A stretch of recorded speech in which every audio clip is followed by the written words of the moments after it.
नमस्कार साथियों, मैं राजेंद्र आप सबका स्वागत और अभिनंदन करता हूं अपने YouTube channel astrology based on लघु पाराशरी में। आज ज्योतिष का एक नया सिद्धांत मैं आपको बताने जा रहा हूं। वह सिद्धांत है भावत भावम का सिद्धांत। भावत भावम का अर्थ होता है भाव से भाव, किसी भाव के सापेक्ष में दूसरे भाव की स्थिति, उसका बलाबल, उसकी शक्ति। तो यहां मैं दूसरे भाव से शुरू कर रहा हूं। पहले भाव की बात सबसे बाद में करूंगा। पहला भाव भावों का राजा कहलाता है, उसकी बात सबसे बाद में। सबसे पहले मैं दूसरे भाव से की बात करूंगा। भावत भावम, भाव से भाव। किसी भाव के अच्छे फल कब मिलते हैं? जब भाव अच्छी स्थिति में हो और भावेश अच्छी स्थिति में हो। इसमें एक चीज और जोड़ लीजिए, भाव का कारक अच्छी स्थिति में हो। अगर द्वितीय भाव की बात करें तो द्वितीय भाव के अच्छे फल कब मिलेंगे? जब द्वितीय भाव अच्छी स्थिति में हो, कोई बलवान ग्रह वहां पे बैठा हो। दूसरा, द्वितीय अच्छी स्थिति में हो, बलवान हो, केंद्र में हो, त्रिकोण में हो या द्वितीय भाव में ही हो। और दूसरे भाव का कारक अर्थात बृहस्पति बलवान हो। तीन अगर स्थितियां हैं तो द्वितीय भाव के फल अच्छे मिलते हैं। भावत भावम का सिद्धांत यह कहता है कि अगर भाव से भाव बली है तब इन फलों में और वृद्धि हो जाती है या फलों में चार चांद लग जाते हैं। तो भाव से भाव, द्वितीय भाव से द्वितीय, मतलब द्वितीय भाव बलवान हो, द्वितीय बलवान हो, द्वितीय भाव का कारक गुरु बलवान हो, द्वितीय भाव के अच्छे फल मिलेंगे। इसमें एक चीज और जोड़ लीजिए, द्वितीय भाव से द्वितीय। द्वितीय भाव से द्वितीय कौन सा भाव होगा? द्वितीय भाव को एक मानेंगे और काउंट करेंगे तो तीसरा भाव। द्वितीय से द्वितीय का मतलब तीसरा भाव। तीसरा भाव अगर अच्छी स्थिति में है तब द्वितीय भाव के और अच्छे फल मिलते हैं। ऐसा क्यों है? द्वितीय भाव है संपत्ति का। जो व्यक्ति का धन संचित होता है या उसे जो संचित धन मिलता है उसका होता है द्वितीय भाव। जो धन व्यक्ति के पास होता है उसका भाव। अगर व्यक्ति मेहनती नहीं है, पराक्रमी नहीं है, अर्थात तीसरा भाव अच्छी स्थिति में नहीं है, तो संचित धन पूरे जीवन भर नहीं चलेगा। तो अगर द्वितीय भाव द्वितीयेश और द्वितीय भाव का कारक अच्छी स्थिति में है तो व्यक्ति के पास संचित धन तो होगा, लेकिन अगर व्यक्ति पराक्रमी नहीं है, मेहनती नहीं है, अर्थात तृतीय भाव और तृतीयेश बलवान नहीं है, तब वह संचित धन भी, चाहे वह कुबेर का खजाना ही क्यों ना हो, खाली हो जाएगा और व्यक्ति गरीबी को उपलब्ध हो जाएगा। तो द्वितीय भाव के साथ साथ अगर तीसरा भाव भी अच्छी स्थिति में है तो व्यक्ति के पास जो संचित धन होता है, अपने पराक्रम से, अपनी मेहनत से, अपनी क्षमता से व्यक्ति उस धन में बढ़ोतरी करता है और जीवन भर धन लाभ, धन का उपयोग करता रहता है। जहां जैसा चाहता है, जिस तरह का भोग विलास, जिस तरह का दान देना वह चाहता है, वह सब वह कर सकता है अगर द्वितीय भाव द्वितीय, तृतीय भाव और तृतीय, साथ ही साथ इनके कारक अच्छी स्थिति में। ये तो बात हुई द्वितीय भाव के लिए। अब अगर तृतीय भाव की बात करें तो तृतीय से तृतीय होगा पंचम भाव। तृतीय भाव किस चीज का है? तृतीय भाव है शौक का, हॉबीज का। अगर तृतीय से बलवान है, तृतीय भाव बली है और तृतीय भाव का कारक बली है, तो तृतीय भाव के अच्छे फल मिलेंगे। यदि पंचम भाव, पंचम भावेश और पंचम भाव का कारक बलवान है, तब तीसरे भाव के फलों में 4 चांद लग जाएंगे। कैसे? तीसरा भाव है शौक का, हॉबी का, और 5वां भाव है प्यार का। अपने शौक को, अपनी जो उसकी हॉबीज हैं, जो उसकी अभिरुचियां हैं, वही जब प्यार बन जाए तब कहना ही क्या। व्यक्ति जीवन भर अपनी अभिरुचि के अनुसार काम करता रहता है और आनंदित होता रहता है। अब बात करते हैं चतुर्थ भाव। चतुर्थ भाव अगर बलवान है, चतुर्थेश, चतुर्थ भाव का कारक, साथ ही साथ चतुर्थ से चतुर्थ अर्थात सप्तम भाव भी बलवान है, तभी चतुर्थ भाव के अच्छे फल मिलेंगे। क्यों? चतुर्थ भाव के सुख तो व्यक्ति को मिल रहे हैं, लेकिन सप्तम भाव जो वैवाहिक जीवन का है, सप्तम भाव जो बिजनेस पार्टनर्स का है, वह भाव अच्छा नहीं है, सप्तमेश अच्छा नहीं, सप्तम भाव का कारक अच्छा नहीं है। तब क्या होगा? व्यक्ति का वैवाहिक जीवन अच्छा नहीं हो, व्यक्ति का व्यवसाय ठीक से नहीं चलेगा, और व्यक्ति चतुर्थ भाव के अच्छी स्थिति में होने के बाद भी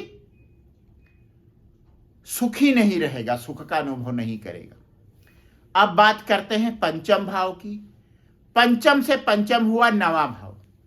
पंचम भाव बहुत अच्छी स्थिति में है, पंचमेश अच्छी स्थिति में है, पंचम भाव का कारक गुरु भी बहुत अच्छी स्थिति में है। व्यक्ति के पास संतान है, संतान का सुख भी है, बच्चे आज्ञाकारी हैं। फिर एक समय आता है जब व्यक्ति की इच्छा होती है कि बच्चों के बच्चे हों, या आम बोलचाल की भाषा में कहा जाए कि नाती पोते हों। अब अगर व्यक्ति को संतान सुख तो है, लेकिन संतान के संतान नहीं है, तब संतान भी दुखी होगी और संतान के दुख से व्यक्ति भी दुखी होगा। तो पंचम भाव, पंचमेश, पंचम भाव का कारक, साथ ही साथ 9वां भाव, नवमेश और 9वां भाव का कारक, अगर ये अच्छी स्थिति में है तो संतान सुख के साथ साथ जो सुख मिलेगा 9वां भाव के कारण पोते पोती का, नातियों का, उसके कारण पंचम भाव के सुख में 4 चांद लग जाता है। अब आता है छठा भाव। छठा भाव है रोग का, लड़ाई झगड़े का, विवाद का और ऋण का। अगर छठा भाव खष्ठेश, छठा भाव बलवान है, खष्ठेश भी बली और छठे भाव का कारक मंगल भी बली, तो छठे भाव से संबंधित क्या फल मिलेंगे उसको? व्यक्ति को, व्यक्ति की परीक्षा प्रतियोगिता में सफल होगा, व्यक्ति मुकदमे में उसे जीत मिलेगी, मतलब छठे भाव के अच्छे फल उसे मिलेंगे। लेकिन अगर एकादश भाव, छठे से छठा कौन सा हुआ? एकादश भाव। एकादश भाव बलवान नहीं, छठा भाव नौकरी का भी है, तो व्यक्ति को नौकरी तो मिल गई, लेकिन उस नौकरी से व्यक्ति ठीक से धनोपार्जन नहीं कर पा रहा है, उसकी जितनी इनकम है उससे ज्यादा उसका खर्च है। तो छठे भाव के अच्छे फल मिलने के बाद भी, नौकरी मिलने के बाद भी व्यक्ति का जीवन अच्छी तरह से नहीं चलेगा। तो ये हुआ छठे से छठा। अब बात करते हैं सप्तम से सप्तम। सप्तम से सप्तम कौन सा हुआ? पहला भाव। सप्तम भाव अच्छी स्थिति में है, सप्तमेश अच्छी स्थिति में है, सप्तम भाव के कारक गुरु और शुक्र अच्छी स्थिति में है। सप्तम भाव के अच्छे सुख व्यक्ति को मिलेंगे, लेकिन सप्तमेश अच्छी स्थिति में नहीं है, जातक ही बीमार है, तब वह सप्तम भाव के सुख कैसे उठा सकता है? सप्तम भाव पर कोई क्रूर ग्रह बैठा है तो सप्तम भाव को भी लग्न पर, सप्तम से सप्तम का मतलब हुआ प्रथम भाव अर्थात लग्न। सप्तम भाव अच्छी स्थिति में है, सप्तमेश अच्छी स्थिति में है, सप्तम भाव के कारक अच्छी स्थिति में है, लेकिन सप्तम से सप्तम अर्थात लग्न अच्छी स्थिति में नहीं है। व्यक्ति खुद ही दुखी है, उसका स्वास्थ्य ठीक नहीं है, तो सप्तम भाव के सुख वह उठा नहीं पाएगा। अगर लग्न में कोई ऐसा ग्रह बैठा है जो बुरी तरह से प्रभावित कर रहा सप्तम भाव को, तो सप्तम भाव भी खराब हो जाएगा, भले ही उसमें कोई अच्छा ग्रह क्यों न बैठा हो। अब बात करते हैं अष्टम भाव। अष्टम भाव अच्छी स्थिति में है, अष्टमेश अच्छी स्थिति में है, अष्टम भाव का कारक शनि अच्छी स्थिति में है, शनि भी बलवान है, व्यक्ति की आयु अच्छी है, बढ़िया है। लेकिन अष्टम से अष्टम अर्थात तृतीय भाव अच्छी स्थिति में नहीं है। तृतीय भाव क्या है? पराक्रम का, मेहनत का। व्यक्ति मेहनती नहीं, आलसी है, तो होगा क्या? बावजूद इसके कि अष्टम भाव उसे एक अच्छी आयु देने की कोशिश करेगा, लेकिन व्यक्ति यदि मेहनत नहीं करेगा, शारीरिक श्रम नहीं करेगा, तो उसे कोई न कोई बीमारी लगी रहेगी।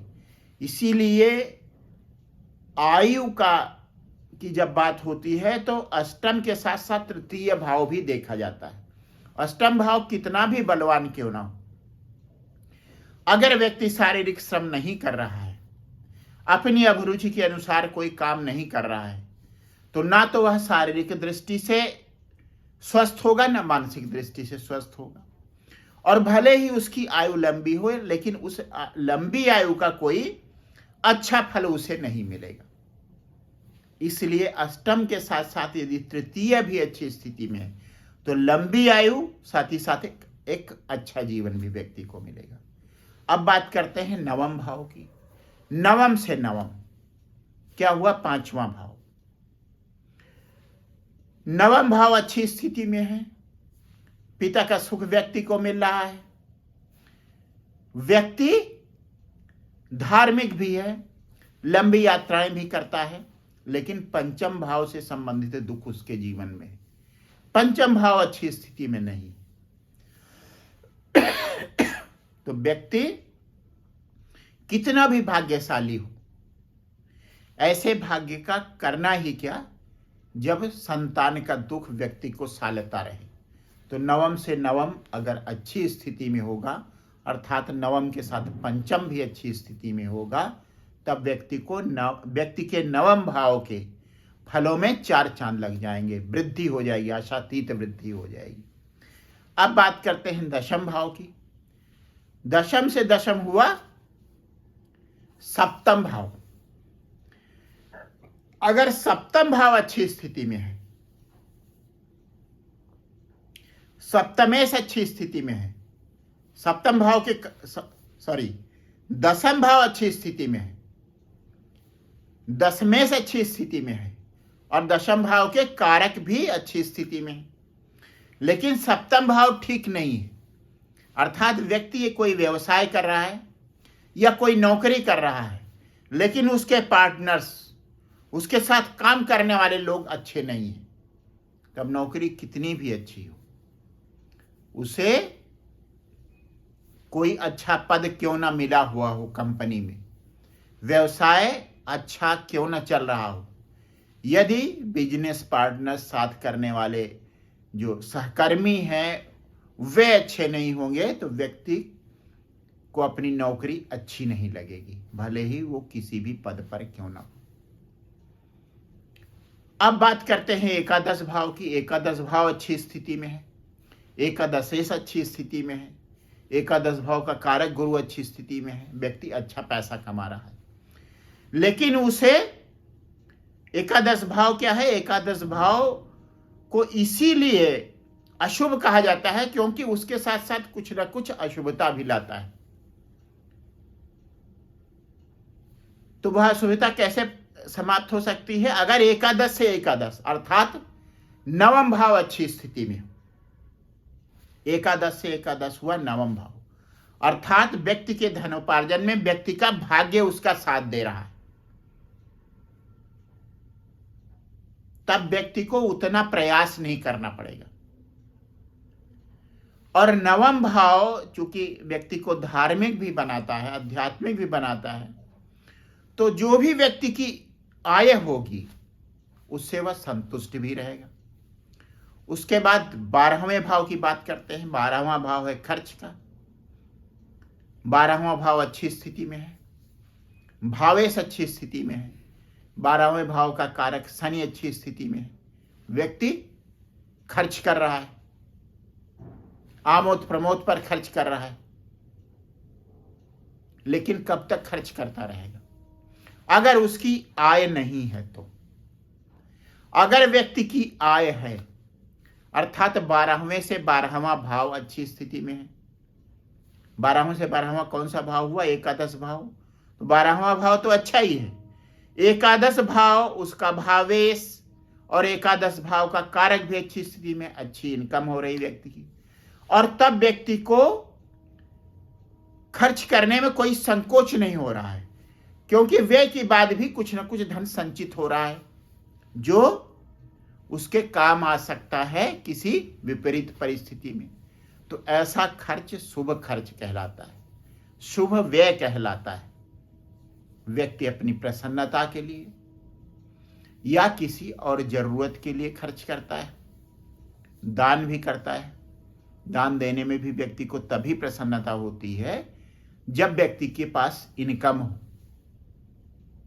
अगर उसके पास इनकम नहीं है, कोई आय नहीं है या आय कम है और व्यय ज्यादा हो रहा है, दान ज्यादा हो रहा है, एकादश भाव अच्छी स्थिति में नहीं है, द्वादश भाव बलवान हो रहा है, तो व्यय तो ज्यादा हो रहा है, आय उस हिसाब से हो नहीं रही, तो इसका क्या मतलब होगा कि व्यक्ति दुखी जीवन जिएगा। अब बात करते हैं प्रथम भाव। प्रथम भाव से प्रथम, प्रथम भाव से प्रथम, जब पहले को प्रथम मान के गिनेंगे तब प्रथम भाव ही आएगा। प्रथम भाव राजा है भावों का। प्रथम भाव अर्थात लग्न, लग्नेश और प्रथम भाव का कारक सूर्य अगर अच्छी स्थिति में है तो दिक्कत की कोई बात नहीं। व्यक्ति निर्बाध रूप से अपना जीवन जीता रहेगा और ऐसा व्यक्ति फिर परवाह भी नहीं करेगा कि उसके पास ज़्यादा धन नहीं है, उसका विवाह हुआ है या नहीं हुआ है, विवाह के दूसरे सुख उसे मिल रहे हैं या नहीं मिल रहे हैं। तो यह हुआ भावत भावम का सिद्धांत, भाव से भाव की स्थिति। जिस भाव की स्थिति आपको देखनी है उस भाव से उतने ही भाव आगे का भाव देख लीजिए, और जिस भाव की स्थिति देखनी है उसे एक मानिए, वहां से आगे गिनती करना शुरू करिए। अब इसे मैं स्वतंत्र भारत की जन्म कुंडली पर लगाता हूं और गोचर के फलों का विश्लेषण करता हूं। स्वतंत्र भारत की कुंडली अर्थात वृष लग्न की कुंडली। वृष लग्न की कुंडली में दशम भाव, दशम भाव का कारक, दशम भाव का स्वामी है शनि और नवम भाव का भी स्वामी है शनि। तो शनि अगर बलवान है जैसा इस समय है, दशम भाव में स्थित है, तो दसवें से अच्छी स्थिति में हो गया। और दशम भाव भी चूंकि वहां पे अपनी मूल त्रिकोण राशि में बैठा हुआ है, कुंभ में शनि बैठा हुआ है, इसलिए दशम भाव, दशमेश और कर्म भाव का कारक शनि तीनों बलवान स्थिति में हो गए। अब बात करते हैं नवम भाव की। नवमेश अच्छी स्थिति में है और कोई मंदगामी ग्रह नवम भाव में नहीं है। अगर कोई अशुभ ग्रह गोचर भी करेगा तो थोड़े दिन के लिए गोचर करेगा। तो इसका मतलब यह हुआ कि नवम भाव भी खराब स्थिति में नहीं। इसका मतलब नवम और दशम दोनों भाव अच्छी स्थिति में है। अब दशम से दशम की बात करते हैं। दशम भाव में शनि बैठा है अपनी मूल त्रिकोण राशि में, और अपनी दशम दृष्टि जो कर्म के लिए बहुत महत्वपूर्ण है, सप्तम भाव जो दशम से दशम है उस पर दृष्टि डाल रहा है। राहु 11वें भाव में बैठा हुआ है मीन राशि में। इस तरह से क्रूर ग्रह होकर मीन राशि में बैठा हुआ है, इसलिए एकादश भाव को अच्छा बना रहा है। और चूंकि नवमेश अच्छी स्थिति में है और नवम भाव पर भी कोई खराब प्रभाव नहीं है, इसलिए एकादश से एकादश अर्थात नवम भाव भी अच्छी स्थिति में हुआ। तो दशम और एकादश दोनों अच्छी स्थिति में हो गए। और राहु की नवम दृष्टि पड़ गई सप्तम भाव पर। 1 मई से गुरु पहुंचेगा लग्न में। अभी कहां पर है? 12वें भाव में अच्छी स्थिति नहीं है। 1 मई से गुरु पहुंच जाएगा लग्न में वृष राशि में। तो गुरु की दृष्टि होगी सप्तम भाव पर। गुरु की सप्तम दृष्टि होगी सप्तम भाव पर। राहु की नवम दृष्टि होगी सप्तम भाव पर, और शनि की दृष्टि होगी, दशम दृष्टि होगी सप्तम भाव पर। इस तरह से सप्तम भाव पर भी 3 ग्रहों का अच्छे भाव, दशम भाव, एकादश भाव जो इच्छा पूर्ति का भाव है, और लग्न से प्रभाव। गुरु दिग्बली है लग्न में। क्रूर ग्रह राहु एकादश भाव में बैठकर अच्छे फल दे रहा है, और शनि बैठा है अपनी मूल त्रिकोण राशि में दशम भाव। तो दशम भाव अच्छी स्थिति में हो गया। 3 अच्छे भाव में स्थित ग्रहों की दृष्टि के कारण सप्तम भाव भी अच्छी स्थिति में हो गया। तो दशम और सप्तम अच्छी स्थिति में होने के कारण दशम भाव के फलों में वृद्धि होगी, आशातीत वृद्धि होगी। अब दशम भाव कारक किस चीज का है? जनता का, प्रजातंत्र का, न्यायपालिका का। अब जब जनता के जो कर्म होते हैं उसमें से एक कर्म होता है मतदान करना। तो मई के बाद या मई के आसपास चुनाव हो रहा होगा, सरकार बन रही होगी, सरकार बनने की स्थिति हो रही होगी। तो इसका मतलब दशम और सप्तम दोनों भाव अच्छी स्थिति में होंगे। जनता का निर्णय इस देश के लिए ऐसी सरकार चुनेगी जो देश के भविष्य को अच्छा बनाएगी। और यह भी निश्चित है कि जनता, शनि में इतनी ज्यादा विविधता है कि हर व्यक्ति उस निर्णय से सहमत भी नहीं होगा। लेकिन जब बात इसकी होगी कि देश आगे बढ़ेगा या नहीं बढ़ेगा, तो जनता का जो भी निर्णय होगा और न्यायपालिका की जो भूमिका होगी, जो गठबंधन होंगे, जो सप्तम भाव के प्रतीक हैं, वे इस तरह से हो जाएंगे चुनाव पूर्व और चुनाव के बाद कि जो सरकार बनेगी वो देश के भविष्य के लिए अच्छी होगी, इसे आगे और आगे ले जाएगी।